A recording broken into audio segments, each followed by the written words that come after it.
ہمارے دیہاتوں میں ایک رسم چلتی ہے، رسم وکھالا، شاید آپ کے شہر میں نہ ہو اور اس کی کوئی اور صورت یہاں پائی جا رہی ہو۔ وہ یہ ہوتا ہے کہ جب بیٹی کی شادی کرتے ہیں تو اس کو جو جہیز دینا ہوتا ہے وہ 4 پائیوں کے اوپر بچھا دیتے ہیں، اور ایک خاتون کو کہتے ہیں جاؤ پورے محلے کی خواتین کو بتاؤ کہ ہماری بیٹی کا جہیز دیکھ جائیں، اور پھر محلے کی ساری خواتین آتی ہیں اور وہ دیکھتی ہیں۔ اچھا، دیا تو اپنی بیٹی کو ہے، محلے کی خواتین کو ہم دکھا رہے ہیں صرف داد وصول کرنے کے لیے۔ کل چوپالوں میں تذکرے ہوں کہ واہ واہ سیٹھ صاحب نے، چودھری صاحب نے، خان صاحب نے، ملک صاحب نے کمال کر دی۔ چوپالوں پہ، بیٹھکوں میں باتیں ہوں، تندور پہ باتیں ہوں کہ واہ واہ کمال کر دی، فلاں خاتون نے تو حد کر دی، تم نے داد وصول کر لی، لوگوں نے بھی واہ واہ کہہ لیا، لیکن تم نے یہ نہ سوچا کہ تمہاری بیٹی کا جہیز دیکھنے کے لیے یتیم بچیاں بھی آئیں، اس مزدور کی بیٹی بھی آئی جو بڑھاپے کے باوجود کلی والا ڈبہ اٹھا کے مزدوروں والے اڈے پہ بیٹھ جاتا ہے، اور اس کو بوڑھا سمجھ کے کوئی قبول نہیں کرتا، اور جوں جوں دھوپ چمکتی جاتی ہے اور دن چڑھتا جاتا ہے تو اس کا دل ڈول رہا ہوتا ہے، وہ آنے والوں سے چمٹ کے کہتا ہے مجھے 20 روپے 50 روپے کم دے دینا، مجھے لے جاؤ، لیکن اسے کمزور سمجھ کے کوئی ساتھ لے جانے کے لیے تیار نہیں ہوتا۔ تو پھر جب وہ ہاتھ میں ڈبہ اٹھائے واپس جاتا ہے تو کوئی جانتا ہے اس کے قدم کتنے بوجھل ہوتے ہیں؟ گھر کی دہلیز عبور کرنا پل صراط عبور کرنے کے مترادف ہوتا ہے اس کے لیے، اور اس کی بیٹیاں جو گھر میں دہلیز پہ بوڑھی ہو رہی ہیں اور انہیں صرف اس لیے قبول نہیں کیا جا رہا کہ وہ غریب کی بیٹیاں ہیں، جب اپنے باپ کو خالی آج بھی مزدوری کے بغیر آتا ہوا دیکھتی ہیں تو کوئی ان کے اندر کی گھٹن اور بے چینی کا اندازہ کر سکتا ہے؟ کوئی پیمانہ ہے آپ کے پاس جو اس کے درد کو ناپ سکے؟ تمہاری بیٹی کا جہیز اس مزدور کی بیٹیاں بھی دیکھنے آئیں، تم نے تو داد وصول کر لی، لیکن جو زخم ان کے کلیجے پہ لگے اس کا مداوع کس کے پاس ہے؟ تارا ٹوٹتا سب نے دیکھا، یہ نہ دیکھا ایک نے بھی، کس کی آنکھ سے آنسو ٹپکا، کس کا سہارا چھوٹ گیا۔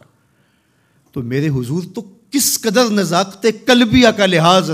رکھنے کی تلقین کرتے ہیں کہ اپنے گوشت کی خوشبو سے غریب ہمسائے کو بھی تکلیف نہ دو۔ سید سلیم گیلانی نے لکھا تھا کہ امیر آدمی آسائش نہ چھوڑیں، نمائش چھوڑ دیں تو غریبوں کی جان سوکھی ہو سکتی ہے، لیکن ہم اپنا طرز عمل بدلنے کے لیے تیار نہیں ہوتے ہیں۔ آج جو ایلیٹ کلاس کا طرز زندگی ہے اس نے غریبوں کی زندگی کو اور اوکھا کر دیا ہے۔ میرے حضور کو میرے رب نے اختیار دیا کہ اگر آپ چاہیں تو یہ بطح مکہ سونے اور چاندی کا بن جائے، لیکن حضور نے فرمایا نہیں، کہ میں جو ہے وہ فقر کی زندگی کو اختیار کرتا ہوں۔ آج غریب حضور کو دیکھ کر کے ایک تسکین پا جاتا ہے، اور اگر حضور کی سیرت کا یہ عنوان ہمارے سامنے نہ ہوتا تو پھر بتائیے آج غریب کے لیے جائے امان کہاں ہوتی؟ میرے حضور نے غریب کے دکھ مٹانے کے لیے ایک جملہ ارشاد کیا، سنیے ذرا، کیا حکمت والے نبی ہیں۔ فرمایا کہ جو اللہ کے دیے گئے تھوڑے رزق پہ راضی ہو گیا، کہ میرے بندے تجھے ضرورت تھی تو پھر بھی میرے پہ راضی ہو گیا، تجھے بچوں کے لیے فیس چاہیے تھی،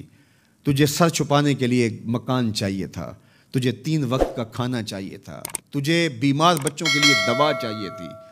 لیکن تو پھر بھی راضی ہو گیا کہ میرے مالک نے مجھے جس حالت میں رکھا ہے میں واہ واہ خوش ہوں۔ تو جو اللہ کے دیے تھوڑے رزق پہ راضی ہو گیا، اس کو تو ضرورت تھی پھر بھی راضی ہو گیا، بندے مجھے تو تیرے عملوں کی ضرورت بھی نہیں ہے تو میں تیرے تھوڑے عملوں پہ راضی ہو جاؤں گا۔ اور دوسرا پہلو کیا؟ جو اللہ کے دیے زیادہ رزق پہ بھی راضی نہیں ہوا، ہر وقت ناشکری ناشکری ناشکری، تو پھر وہ دیکھے کہ قیامت کے دن اس کو کتنے سخت حساب سے گزرنا ہوگا۔ وہ لوگ جن کے ہاں آخرت کا تصور نہیں ہے، وہ اس دنیا کو ہی سب کچھ سمجھتے ہیں، وہ تو آنکھیں بند ہوں گی تو پتہ چلے گا کہ آخرت تھی یا نہیں، لیکن جن کا آخرت کا تصور موجود ہے ان کو یہ زیبا نہیں ہے کہ اپنی آخرت بارے میں کچھ نہ سوچیں۔ تو اللہ مجھے آپ کو حضور کی سیرت کے سانچے میں زندگیاں ڈھال دینے کی توفیق عطا کرے، اور حضور کا پیار ہماری روحوں میں اتار دے، ان کے بتائے ہوئے طریقے ہم اختیار کریں، ہم اسلام کی ایک خوبصورت شناخت بن سکیں، اور دنیا کے جس کونے میں جائیں ہمارا کردار، ہمارا رویہ بتائے کہ ہم حضور کے